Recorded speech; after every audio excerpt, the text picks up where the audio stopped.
Morning friends, आइए हम देखते हैं आईटीआई का एम्प्लॉयबिलिटी स्किल्स फर्स्ट ईयर का कुछ महत्वपूर्ण प्रश्न। ठीक है, विचार वस्तुओं और सेवाओं के पेड फॉर्म क्या करते हैं। किसी वस्तु को आप दिखा रहे हैं, बता रहे हैं, इसको क्या बोलते हैं? इसको हम लोग बोलते हैं विज्ञापन। यानी किसी व्यक्ति को पैसे दे कर कोई आप काम करवा रहे हैं तो उसको क्या बोल सकते हैं? कोई प्रचार कर रहा है उसको विज्ञापन बोलेंगे, है ना। विचारों वस्तुओं सेवाओं का पेड का मतलब क्या होता है? उसको पैसे दिए हैं आप, पेड़ नहीं है, पेड है ना, पेड फॉर्म है ना। पेड फॉर्म को एडवर्टीजमेंट यानी कि विज्ञापन कहते हैं। अगला प्रश्न है वैल्यूज क्या है ना। वैल्यूज क्या है? वैल्यूज जो हैं हमारे दृष्टिकोण और कार्यों को प्रेरित करते हैं, है ना। आपके अंदर किस तरह की वैल्यू आप होल्ड करते हैं, उससे हमारा आपका दृष्टिकोण और आपका कार्य करने के प्रति भाव उत्पन्न होता है। ठीक है, अगला प्रश्न है टाइम मैनेजमेंट क्या है। टाइम मैनेजमेंट क्या है? समय प्रबंधन बिल्कुल नहीं, समस्या समाधान बिल्कुल नहीं, हार्ड स्किल बिल्कुल नहीं। टाइम मैनेजमेंट मतलब ये होता है कार्य को अपने समय के अनुसार पूरा करना, उसको बोलते हैं टाइम मैनेजमेंट, है ना। अगला क्वेश्चन देखते हैं, कह रहा है एक्सक्लामेटरी सेंटेंस कौन सा है ना। तो ये सबसे आसान होता है पहचानना। जैसे आप देख रहे होंगे इसके लास्ट में क्या लगा है? फुल स्टॉप लगा है। इसके लास्ट में क्या लगा है? क्वेश्चन मार्क लगा है। यहाँ भी क्या लगा है? Full marks. और इसके लास्ट में क्या लगा है? इसी को बोलते हैं एक्सक्लामेटरी सेंटेंस, यानी इसी को बोलते हैं एक्सक्लामेशन मार्क। ठीक है, ये आपका ऑप्शन नंबर बी बिल्कुल करेक्ट हो जाएगा। अगला, कंप्यूटर का मस्तिष्क क्या है, यानी कि ब्रेन ऑफ कंप्यूटर क्या है। तो कंप्यूटर का ब्रेन क्या होता है? सीपीयू, और सीपीयू फुल फॉर्म क्या होता है? Central processing unit. ठीक है, ध्यान रखिएगा। नेक्स्ट क्वेश्चन, त्वचा के रंग या आय के आधार पर अलग व्यवहार क्या कहलाता है। यानी किसी व्यक्ति के रंग या उसकी कमाई के आधार पर उसके साथ कोई भेदभाव किया जा रहा है, उसको क्या कहेंगे हम लोग? उसको बोलेंगे हम लोग डिस्क्रिमिनेशन, है ना। यानी कि उसके साथ क्या हो रहा है? भेदभाव होता है, उसी को बोलते हैं डिस्क्रिमिनेशन। ठीक है, अगला क्वेश्चन देखिए, रैम का पूरा नाम क्या है। रैम आप लोग पढ़े होंगे, रैम रोम इत्यादि सब, है ना। कंप्यूटर में मेमोरी के टाइप होते हैं। रीड ऑक्टेल मशीन गलत है, रैंडम एक्सेस मशीन गलत है ना। उसके बाद से रीड एक्सेस मेमोरी, ये भी गलत है। इसका फुल होता है रैम का होता है full form random access memory, है ना। तो आपका ऑप्शन नंबर सी बिल्कुल करेक्ट हो जाएगा, रैम का फुल फॉर्म। अगला है सीपीयू में क्या क्या होता है। जो सीपीयू जो ब्रेन होता है, तो इसके अंदर दो चीजें होती हैं, कंट्रोल यूनिट और अर्थमेटिक लॉजिक यूनिट, है ना। तो सीपीयू जो बना है वो दो चीजों से बना है, एक तो सीयू यानी कंप्यूटर यूनिट, और एएलयू अर्थमेटिक लॉजिक यूनिट। ठीक है, अगला प्रश्न है पैसा बचाने, खर्च करने, निवेश करने के तरीकों क्या कहते हैं। जैसे भाई सभी लोग यही काम करते हैं, कुछ कमाते हैं, कुछ खर्च करके बचाते हैं, कुछ निवेश करते हैं। इसे क्या कहते हैं? इसको हम लोग बोलते हैं फाइनेंशियल लिटरेसी, है ना। यानी कि वित्तीय साक्षरता, यानी कि आप वित्तीय रूप से साक्षर हो चुके हैं ना। साक्षरता कई तरह का होता है, जैसे कि आप कंप्यूटर चलाना सीख गए तो आप डिजिटली साक्षर हो गए, है ना। कंप्यूटर चलाना सीख गए, इंटरनेट चलाना सीख गए, मोबाइल फोन यूज करना सीख गए, है ना। वैसे आप पैसों का लेन देन समझ गए, कैसे इस्तेमाल करना है, क्या करना है, तो आप फाइनेंशियली लिटरेसी में आ गए। ठीक है, अगला क्वेश्चन है लर्न तकनीक क्या है। यानी कि लर्न का फुल फॉर्म पूछा है, लर्न का मतलब क्या है। तो लर्न का मतलब होता है लिसन, एम्पैथाइज, अपोलोजाइज, रिजेक्ट और नाउ, है ना। तो ये LEARN, है ना, इसका फुल फॉर्म हो गया। ध्यान रखिएगा आप लोग, आपका ऑप्शन नंबर से बिल्कुल करेक्ट हो जाएगा। नेक्स्ट क्वेश्चन देखते हैं, एआई इंटरनेट पर विश्वास को कैसे प्रभावित कर सकता है। ठीक है, आजकल देख रहे हैं आप लोग एआई के कितना चीजें फैली हुई हैं, तो कैसे विश्वास को समाप्त कर सकता है। तो ये होता है गलत खबरें साझा करके ना, यानी कि मिस इन्फॉर्मेशन फैला करके क्या कर सकता है, ये आपके विश्वास को प्रभावित कर सकता है। अगला प्रश्न देखते हैं, निर्णय लेते समय किस बात पर विचार किया जाना चाहिए, यानी आप कोई डिसीजन ले रहे हैं तो किन बातों का आप उस समय ध्यान रखेंगे। तो उस समय आप अपनी व्यक्तिगत प्राथमिकताओं क्या करेंगे, आप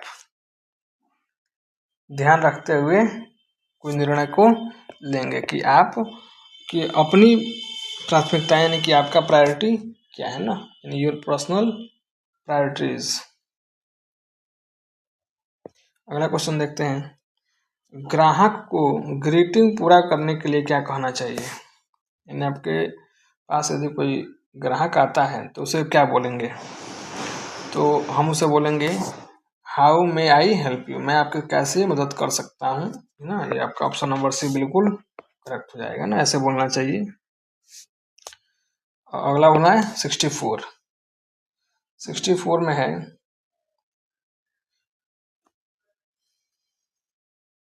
कर्तव्यों और जिम्मेवारियों का लिखित विवरण क्या कहलाता है।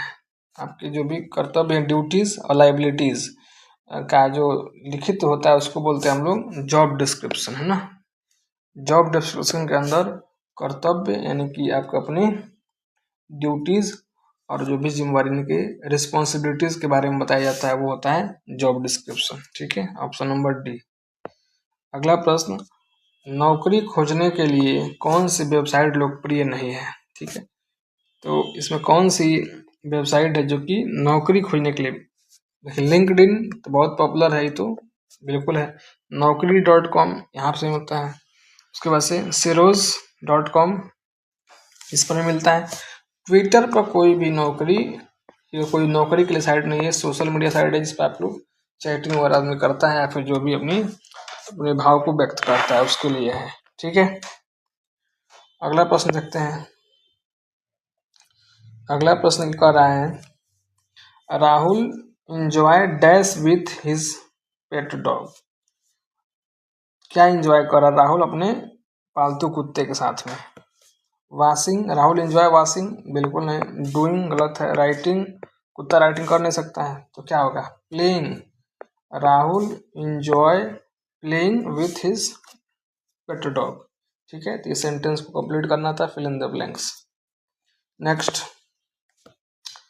जन्म तिथि यानी डेट ऑफ बर्थ, एड्रेस, पता जैसी जानकारी रिज्यूमे के किस भाग में होती है। जो आप रिज्यूम बनाते हैं उसके अंदर डेट ऑफ बर्थ और एड्रेस कहाँ होता है, तो वो होता है आपके पर्सनल डिटेल्स के अंदर। ये तो आपके सब व्यक्तिगत जानकारियां हैं ना, तो ये जो भी आपका एड्रेस है, डेट ऑफ बर्थ है, आपका नाम है, आपके माता पिता का नाम है, ये सब पर्सनल डिटेल्स के अंदर आता है, ठीक है।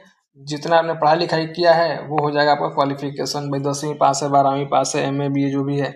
करियर ऑब्जेक्टिव, आप क्या चाहते हैं, क्या किए हैं आप, अचीवमेंट क्या क्या अभी तक आप हासिल कर चुके हैं, इसके बारे में जानकारी इन सब में होती है, ठीक है। नेक्स्ट क्वेश्चन, विंडोज के साथ आने वाला फाइल मैनेजर टूल कौन सा होता है। जो विंडोज के साथ में आता है फाइल मैनेजर टूल, है ना। नोटपैड बिल्कुल नहीं, कंट्रोल पैनल बिल्कुल नहीं, डेस्कटॉप बिल्कुल नहीं। विंडोज एक्सप्लोरर जो होता है वो बाय डिफॉल्ट विंडोज के साथ ही फाइल को मैनेज करने के लिए मिलता है। ये सभी कंप्यूटर में विंडोज के होता ही होता है, ठीक है। तो आपका ऑप्शन नंबर बी बिल्कुल सही हो जाएगा। नेक्स्ट क्वेश्चन देखते हैं, नौकरी या काम में होना क्या कहलाता है। किसी नौकरी में है या किसी कोई कार्य कर रहे हैं उसे क्या कहेंगे, नॉलेज कहेंगे बिल्कुल नहीं, स्किल कहेंगे बिल्कुल नहीं, एप्टीट्यूड कहेंगे बिल्कुल नहीं। एम्प्लॉय आप हैं यानी कि आप किस में हैं, रोजगार में हैं, ठीक है ना। आप वो रोजगार, एक सेकंड थोड़ा सा लिखने में दिक्कत हो रहा है, रोजगार में है ना, आप उस समय रोजगार में है तभी तो आपको नौकरी मिली है। क्वेश्चन नंबर 70, क्वेश्चन नंबर 70 है, सही और गलत के अध्ययन को क्या कहते हैं।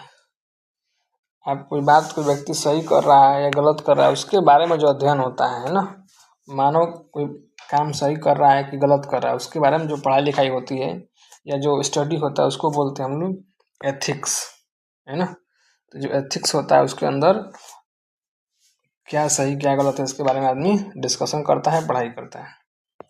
अगला क्वेश्चन है 71, स्मार्ट गोल में यम का मतलब क्या है ना।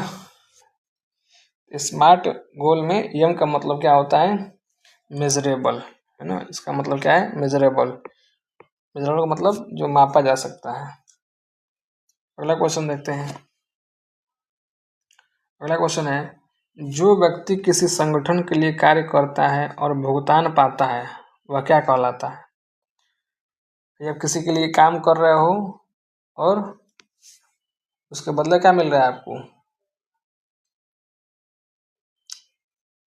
भुगतान प्राप्त होता है, तो उसको आप बोलेंगे वेज एम्प्लॉयज, यानी कि उसको एम्प्लॉयड था ही है, लेकिन कैसे एम्प्लॉयड है, वो प्रतिदिन मजदूरी के हिसाब से या उसको प्रतिदिन अपना पैसा मिल जा रहा है तो वो वेज एम्प्लॉयड होगा। सेल्फ एम्प्लॉयड का मतलब होता है कि आप स्वयं अपना रोजगार कोई किए हैं, जैसे कि अपना दुकान, अपना फैक्ट्री को चला रहे हैं तो वो हो जाएगा ना।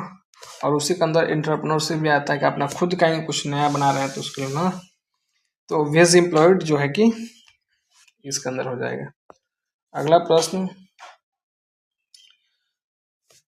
विनिर्माण उद्योग की स्थिति तय करने के लिए किस निवेश पर विचार किया जाता है ना।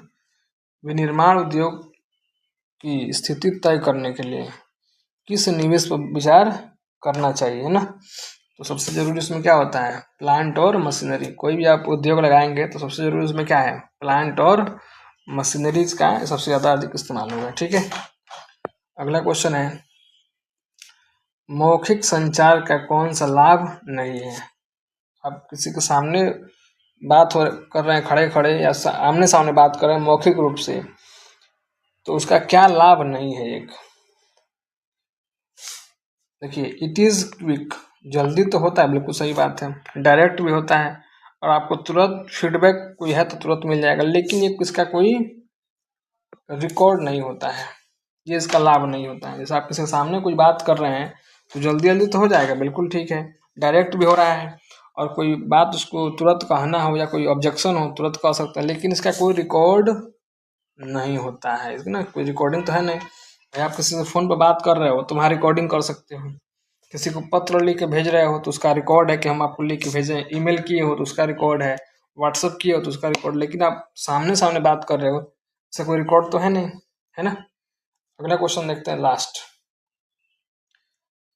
75 नंबर क्वेश्चन है, कौन सा कंजंक्शन नहीं है ना। तो ग्रामर से आप पढ़ेंगे कंजंक्शन के बारे में ना। एंड क्या है, एंड कंजंक्शन है, बट भी कंजंक्शन है, और भी कंजंक्शन है, लेकिन ये ऑन क्या है, कंजंक्शन नहीं है ना, ठीक है। तो यही आपके आज 25 प्रश्न थे जो कि हम लोगों ने देखा है, ठीक है। उम्मीद करते हैं आप लोगों को ये क्लास अच्छा लगा होगा, और आपको यदि अच्छा लगा क्लास तो वीडियो को लाइक कीजिए, शेयर कीजिए और चैनल को सब्सक्राइब कीजिए, ठीक है। बाकी आप लोगों से मिलते हैं हम लोग नेक्स्ट वीडियो में, और कोई भी सलाह या सुझाव आपका हो बिल्कुल निश्चिंत होकर कमेंट कीजिए और बताइए कि हम लोग इस सीरीज को कंटिन्यू करें और क्या सुधार के साथ करें, है ना। ठीक है, बहुत बहुत धन्यवाद, थैंक यू वेरी मच।